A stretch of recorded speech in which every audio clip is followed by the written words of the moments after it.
त्वमादिदेवः पुरुषा पुराणः त्वमस्य विश्वस्य परम निधानम वेत्तास्य वेद्यम च परम च धाम त्वया ततं विश्वमनंत रूप वायु यमः अग्निवर्णः शशांकः प्रजापतिस्त्वं प्रपितामहस्य नमो नमस्तेस्तु सहस्रकृत्वा पुनश्च भूयोऽपि नमो नमस्ते।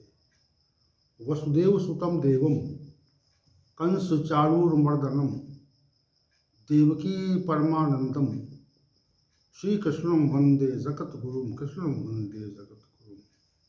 कृष्णाय वासुदेवाय हरे परमात्मने प्रणतक्लेशनाशाय गोविंदाय नमो नमः, गोविंदाय नमो नमः। हम सभी आज पुनः भगवत गीता के संपूर्ण गीता प्रवचन की श्रृंखला के निर्माण के लिए एकत्र हुए हैं और गीता ज्ञान पर चर्चा को लेकर के हमारा सभी का एकत्रीकरण है और हम सभी श्री भगवान के इस पुनीत कार्य में सहयोगी हैं। श्री भगवान के यहाँ जो भक्तों की जो लिस्ट है उसमें आप सभी का नाम है, इसलिए क्योंकि आप भगवत गीता ज्ञान की चर्चा में सहयोग कर रहे हैं। सीधी बात है। श्री भगवान ने कहा कि जो गीता ज्ञान का प्रचार प्रसार हमारे भक्तों में करेगा वो मेरी पराभक्ति से को प्राप्त हो जाएगा और वो हमारे अतिशय प्रेमी भक्तों में होगा। तो हम लोग इसी लालच में भगवान की प्रियता मिले, भक्ति मिले, तो हम इसी लालच में हम लोग कार्य कर रहे हैं। आइए चलते हैं अपने लक्ष्य की ओर। अध्याय संख्या 8, श्लोक संख्या 10। तो कल के सत्र में हमने श्लोक संख्या 9 पर चर्चा को विराम दिया था। श्री भगवान ने कहा था कि वो परमात्मा सब कुछ जानने वाला है, पुरातन है और सब पर नियंत्रण रखता है, सूक्ष्म से भी सूक्ष्मतम है, सबका धारण पोषण करता है और हमारे चिंतन सीमा से बाहर है और आदित्य वर्ण है तथा अज्ञान से अलग है। ऐसे श्री भगवान का, ऐसे परमात्मा का जो स्मरण करता है, जो पुरुष स्मरण करता है, उसके आगे कह रहे श्री भगवान, प्रयाण कालेन मनसा चलेन भक्त्या युक्तो योग बलेन चैव भ्रुवोर्मध्ये प्राणम आवेश्य सम्यक समतम परम पुरुषमुपैति दिव्यम। हे अर्जुन, जो इन 8 गुणों से युक्त परमेश्वर का चिंतन करता है वह भक्त्या युक्ता, वो हो भक्ति से आवृत पुरुष, प्रयाण कालीन मृत्यु काल में, योग बलेन अपने योग बल से, भ्रुवोर मध्य भ्रकुटी के मध्य में, प्राणम सम्यक आवेश से, प्राण को अच्छी प्रकार से, भली प्रकार से,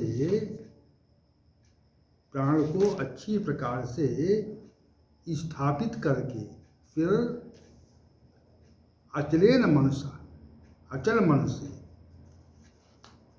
स्मरण करता हुआ तम दिव्यम परमम पुरुषम एव उपैति, उस दिव्य अलौकिक पुरुष को वो प्राप्त हो जाता है, उस परमात्मा को प्राप्त हो जाता है। ये इसका अभिप्राय है। तो इसमें जो पहली बात है भक्ति युक्त पुरुष वाली, और दूसरी बात है अंत काल में योग बल से, और तीसरा है भ्रुवोर मध्ये भ्रकुटी के मध्य में प्राणम सम्यक आवेश, प्राणों को अच्छे प्रकार आवेशित करके अचलेन मनसा, अचल मन से अगर उसका स्मरण करता है तो वो अलौकिक परमात्मा को ही प्राप्त करता है। तो हम एक एक विषय को उठाएंगे और प्रत्येक विषय को स्थापित करके इस श्लोक की व्याख्या का प्रयास भगवान श्री गोविंद की कृपा से करेंगे। पहला है भक्ति युक्त पुरुष कौन है। भक्ति युक्त जो निराकार ब्रह्म है, उसकी भक्ति में जो व्यक्ति लीन है और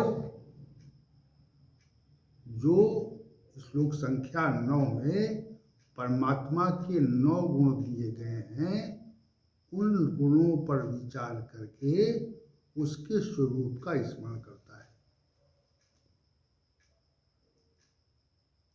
वो भक्तियुक्त हो जाता है। ऐसा होता है, हम इसको सहज भाव दे रहे हैं। जैसे कोई बहुत ही विशिष्ट पुरुष इस संसार में हो, कोई महात्मा हो, कोई विशिष्ट दायित्व वाला व्यक्ति हो, किसी बड़े संगठन का कर्ता धर्ता हो, अर्थात उसकी मान्यता बहुत हो, संसार में उसकी पर्याप्त मान्यता हो। तो पर्याप्त मान्यता होने पर होने वाले व्यक्तियों से मिलना दुर्लभ होता है। सामान्य रूप से उनसे भेंट नहीं हो पाती। जैसे हम कई बार विशिष्ट व्यक्तियों से मिलने जाते हैं तो हमको प्रतीक्षा भी करनी पड़ती है, पर्याप्त प्रतीक्षा करनी पड़ती है, और पर्याप्त प्रतीक्षा करने के बावजूद भी वो हमको मिलने का अवसर दे दें तो उनकी कृपा समझिए। क्यों? क्योंकि वो विशिष्ट हैं। विशिष्ट महानुभाव जो है विशिष्ट हैं, उनके पास इतना अवसर नहीं होता है कि वो सबको समय दे दें। विशिष्ट महानुभावों से अवसर लेने के लिए आपको नियुक्ति लेनी पड़ती है, इसको अपॉइंटमेंट कहते हैं, और नियुक्ति बनना दुर्लभ है। विशिष्ट महापुरुषों से नियुक्ति नहीं मिलती, शीघ्रता से मिलते नहीं वो। और जब शीघ्रता से कोई न मिले, ऐसे विशिष्ट महानुभाव जब मिलते हैं, मान लिया आपका अवसर आ जाए और आपको दर्शन वो दें, तो शालीनता पूर्वक जो बात करता है व्यक्ति, बहुत ही मृदु भाषा में जो बात करता है, तो उसका जो प्रभाव है हमारे ऊपर निश्चित रूप से पड़ता है। हमारे ऊपर उसका प्रभाव निश्चित रूप से पड़ता है। तो हम जब उससे भेंट करके बाहर आते हैं और लोगों से कहते हैं कि बहुत ही मृदुभाषी व्यक्ति है, शालीन है, शिष्टाचार युक्त है, तो क्या है ये?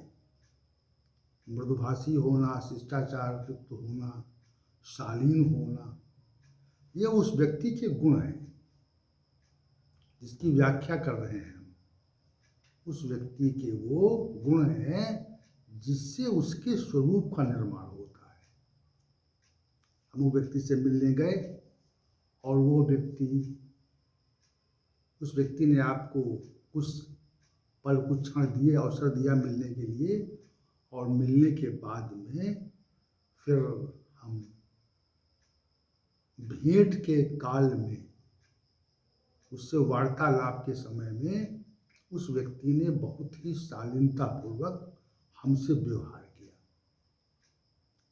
और हम जिस अपेक्षा और आकांक्षा को लेकर गए थे, तो उस आकांक्षा और अपेक्षा पर उसने बहुत उचित ढंग से हमारी बात सुनी। तो उसके व्यवहार से, शालीनता से और उसकी मृदुभाषिता से हम प्रभावित होते हैं। तो कहते हैं अमुक व्यक्ति मृदुभाषी है, शालीन है, शिष्टाचार युक्त है, उसके शब्दों में एक मिठास झलकती है। तो हम उसके गुणों की व्याख्या कर रहे हैं, जिससे उस व्यक्ति के स्वरूप का निर्माण होता है। तो यहाँ पर जो श्री भगवान ने श्लोक संख्या 8 में जो 8 गुण बताए, अध्याय भी 8 है और श्लोक संख्या 9 है और गुण 8 है। तो उस विषय में हम जब विचार करते हैं, कोई व्यक्ति विचार करता है कि परमात्मा सर्वज्ञ है, सब कुछ जानता है, परमात्मा अनादि है, उसका आदि नहीं है, परमात्मा सब पर शासन करता है, सूक्ष्मतम है, सबके धारण पोषण की व्यवस्था करता है, सूर्य के समान वो तेजवान है और हम उसका चिंतन नहीं कर सकते। तो ये जो गुण हैं, ये बार बार हमारी स्मृति में आते रहते हैं। तो उसके गुणों को देख करके हमारी उसके प्रति जो भक्ति है, आस्था है, लगाव है, वो बढ़ जाता है। जैसे विशेष व्यक्ति से मिलने गए, उसने आपसे उचित व्यवहार किया, तो उचित व्यवहार करने के पश्चात उस व्यक्ति के प्रति आपके मन में विशेष प्रकार की श्रद्धा का निरूपण हो जाता है और फिर हम उसके भक्त हो जाते हैं, उससे बार बार मिलने की आकांक्षा करते हैं। यहाँ पर जो परमात्मा है तो ब्रह्मांड का स्वामी है, परमात्मा कोई सामान्य सत्ता नहीं। अब कोई एक राष्ट्राध्यक्ष हो, उससे मिलने का अवसर मिले, और जो ब्रह्मांड का स्वामी हो तो उसके बारे में चिंतन हो सकेगा। तो ब्रह्मांड का स्वामी तो उस जितने राष्ट्राध्यक्ष हैं उनका भी स्वामी है, तो उसके गुण विशेष हैं। तो गुण विशेष होकर होने के कारण हम उसके प्रति लगाव से, राग से बंध जाते हैं। हम बार बार उसको प्रणाम करते हैं, बार बार उसकी महिमा का गुणगान करते हैं।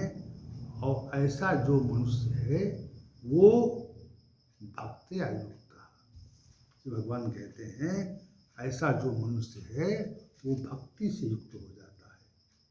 ये कथन यहाँ पे है। तो भक्ति युक्त व्यक्ति की व्याख्या हुई कि भक्ति युक्त कौन है?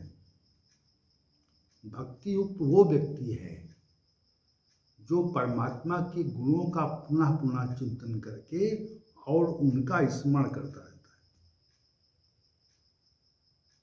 स्मरण करता रहता है। ये प्रभु आप तो दीनानाथ हैं, सब कुछ जानते हैं, मेरी परिस्थितियों को जानते हैं, हम आपको पुनः प्रणाम करते हैं, हमारी परिस्थितियों को हल करें और हमें अपनी शरण में ले लें। हे दीन वत्सल, आप ही का सहारा है, आप ही का आश्रय है, आप मेरी रक्षा करें। ऐसे भाव से जो मनुष्य परमात्मिक गुणों को समझ करके उनकी प्रार्थना करता है, उसके लिए यहाँ पे भक्त्या युक्ता पदों का प्रयोग हुआ है। ऐसा मनुष्य भक्तियुक्त हो जाता है। अब आगे आइए, प्रयाण काले, ये जो पद है, अंत समय में जीवन प्रकट होता है, जन्म के साथ प्रकट होता है। जन्म के साथ हमारे जीवन की यात्रा आरंभ होती है और यात्रा आरंभ होने के पश्चात शनैः शनैः यात्रा विराम की ओर जाती है। हम जैसे जैसे अपने जीवन की यात्रा को गति देते हैं तो वो जीवन की जो यात्रा है वह शनैः शनैः विराम लेती है और एक समय वो आता है कि हमको यहाँ से प्रयाण करना पड़ता है, जाना पड़ता है। सभी लोगों ने अपने असंख्य जन्मों में इस पृथ्वी लोक से प्रयाण किया है, पृथ्वी लोक से चले गए। प्रयाण काले, पृथ्वी लोक से यहाँ से विदाई का समय, इसे सामान्य भाषा में मृत्यु काल कहा जाता है। प्रयाण हो रहा है, प्रयाण काले। एक तो आगमन काल है और दूसरा प्रयाण काल है कि हम यहाँ से विदा हो रहे हैं। मनुष्य जब अंतिम अवस्था में पहुँचता है तो उसमें अनेक प्रकार के विचार उत्पन्न होते हैं और वो भयभीत भी होता है, भय होता है। और दूसरा जो वस्तु स्थिति, व्यक्ति, सगे संबंधी, परिवार के लोग, उनका बिछोह देखता है वो, तो बिछोह देखने पर उसके अंदर एक विशेष प्रकार की विषाद की स्थिति उत्पन्न होती है। यह प्रयाण समय है, चलना है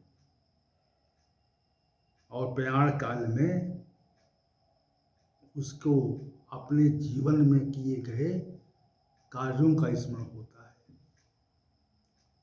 अपने जीवन में समर्पित किए गए कार्यों का स्मरण होता है। प्रयाण काल हो रहा है। तो प्रयाण काले जो पद यहाँ पर श्री भगवान ने प्रयुक्त किया है वो कि सामान्य पद नहीं है, हमारे जीवन की विराम अवस्था, जहाँ पर बहुत कुछ करने के बाद, बहुत कुछ प्राप्त करने के पश्चात हम अपने जीवन को समाप्त करते हैं, समापन की ओर ले जाते हैं, ऐसी अवस्था है। अब अधिक पुरुषों की तो ऐसी अवस्था बड़ी कष्टदायक होती है, स्मृति विलुप्त हो जाती है, वाणी शांत हो जाती है, नहीं बोलने की इच्छा करती है लेकिन बोला नहीं जाता, वाक शक्ति क्षीण हो जाती है, वाक शक्ति अवशेष नहीं रहती। तो वाक शक्ति अवशेष न रहने के कारण हम बोल नहीं सकते, शरीर की शक्ति भी समाप्त हो जाती है। देखिए हम अपनी युवावस्था में और किशोरावस्था में हमारे शरीर में कितनी सामर्थ्य होती है और वो सामर्थ्य उस प्रयाण काल में कहीं विलुप्त हो जाती है, कहीं गायब हो जाती है।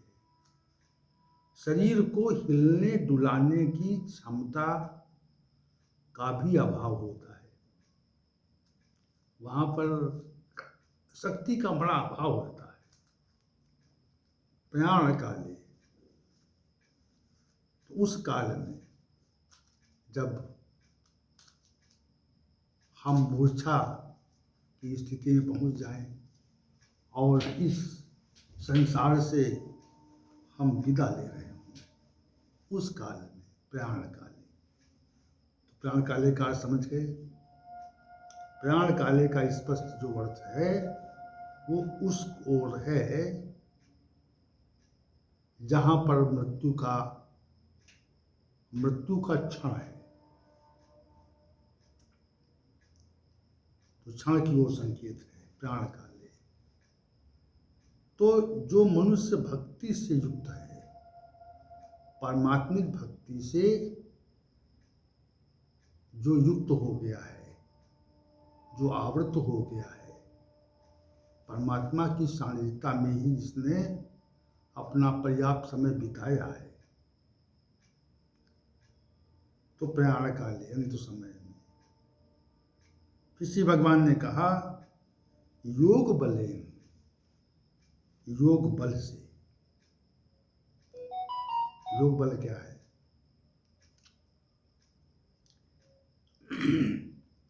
मनुष्य में दो प्रकार की सामर्थ्य होती है। एक तो शारीरिक सामर्थ्य होती है और दूसरी आध्यात्मिक सामर्थ्य होती है। मनुष्य अच्छा भोजन करे, नियमित व्यायाम करे और पुष्टिकारक भोजन का समय से ग्रहण करे,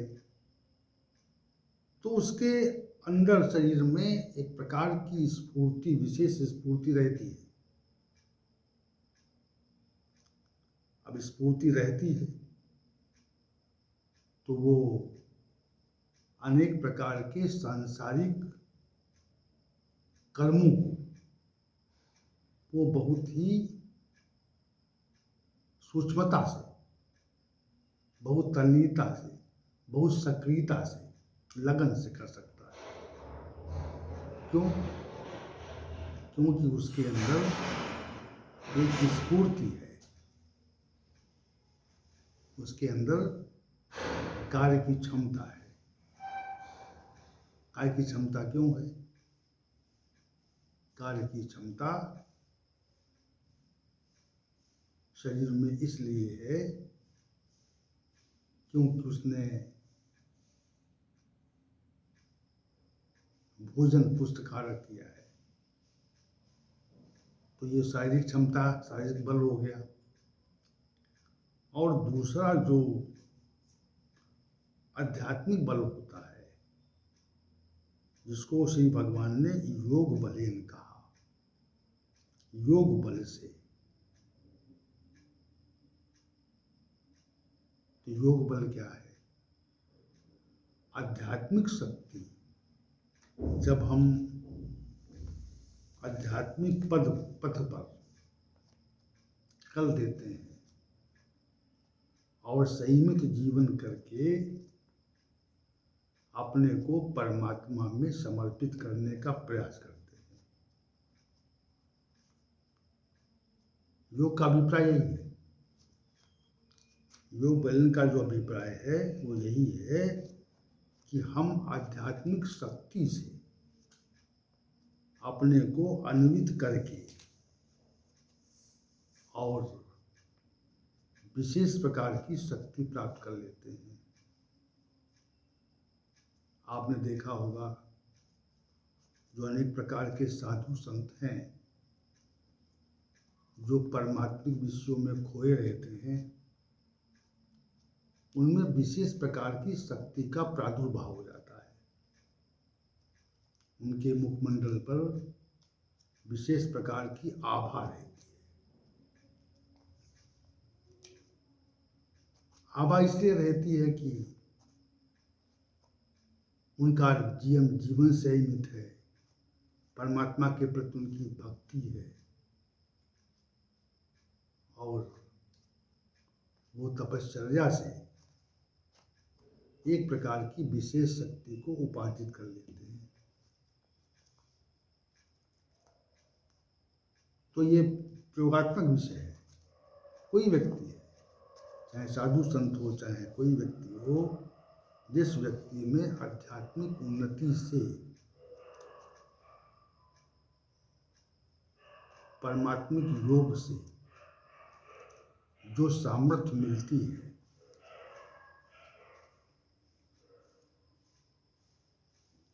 वह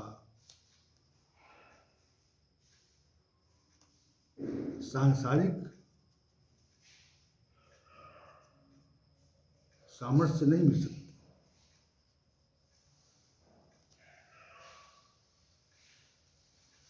सांसारिक सामर्थ्य की सीमाएं और जो आध्यात्मिक सामर्थ्य है उसकी सीमा नहीं।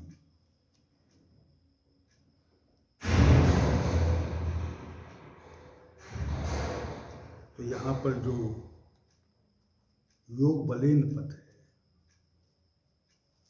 वह आध्यात्मिक सामर्थ्य को संकेत कर रहा है। योग बल से, योग बल सामान्य रूप से प्राप्त नहीं होता, इसको भी हमें ध्यान में रखना चाहिए। योग बल उन्हीं पुरुषों को प्राप्त होता है जो आध्यात्मिक क्षेत्र में विशेष कार्य करते हैं। आध्यात्मिक क्षेत्र में जिन लोगों की रुचि होती है और परमात्मा से उतनी अधिक संलग्नता बढ़ती जाती है। देखिए, परमात्मा से जितनी अधिक संलग्नता आपकी बढ़ेगी उतना ही आपका योग बल बढ़ेगा।